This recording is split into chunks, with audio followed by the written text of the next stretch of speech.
Ano pa po yung ine-expect nyo po sa akin, sa aking mga video, ay yung everyday life na ginagawa namin dito sa community. Every Tuesday, Wednesday, Friday, Saturday, Sunday, nasa community po kami.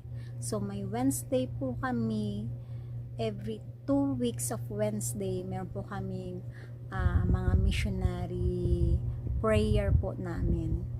Then, yung Tuesday po namin, sa area po kami.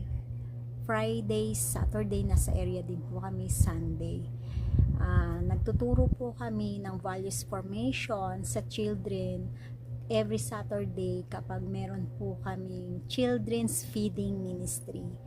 Then, sa Tuesday po namin, tsaka Friday, ay nagba-Bible study po kami.